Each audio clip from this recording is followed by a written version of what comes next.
আমরা গেছিলাম তারাপীঠে মহাপ্রসাদ খেতে। মহাপ্রসাদ যে এত মহা রকমের হয় সেটা জানতাম না। ৩১০০ টাকা নিয়েছিল এই মহাপ্রসাদ যে ভোগ, সেটার দাম, মানে এটাকে দাম বললে ভুল হবে।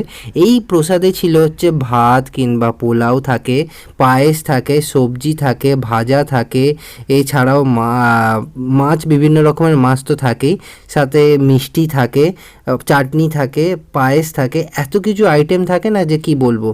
11 জনের জন্য আমরা এই প্রসাদটা অর্ডার করেছিলাম, যেটা ৩১০০ টাকা নিয়েছিল। কোয়ান্টিটি এত ছিল যে বলে বোঝাতে পারবো না। মানে আমরা এতজন খাওয়ার পরেও মানে খেতে পাচ্ছিলাম না, যার জন্য আমরা যে হোটেলে ছিলাম সেই হোটেলে থাকা অন্যান্য লোকেদেরকে আমরা খাবারটা দিয়ে দিই। ফেলে তো আমরা নষ্ট করব না, ঠাকুরের প্রসাদ বলে কথা। তারাও ঠাকুরের প্রসাদ ভেবে সেই ব্যাপারটাকে খুব ভালোভাবেই নিয়ে নেয়, তারা কিছু ভাবে না। যেহেতু আমাদের কাছে কোনো হাতা ছিল না, কারণ আমরা ঘুরতে গেছিলাম আর ওখান থেকে কোনো হাতা দেয়নি, তাই জন্য হাতে করেই আমরা যে যার পাতে খাবারগুলোকে তুলে নিচ্ছিলাম।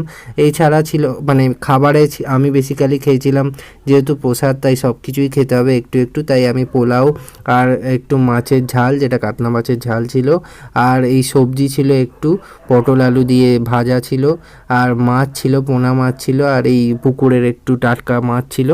এইগুলো খেয়ে মোটামুটি এইগুলোই ছিল, খুব বেশি আইটেম ছিল না। কিন্তু তা মানে আমি খুব বেশি আইটেম খাইনি, আইটেম তো অনেকই ছিল। ৩১০০ টাকা অনুযায়ী ভোগ খুব ভালো, যতই বড় দিক কি কম দিক ঠাকুরের প্রসাদ তো এটাই মন করে।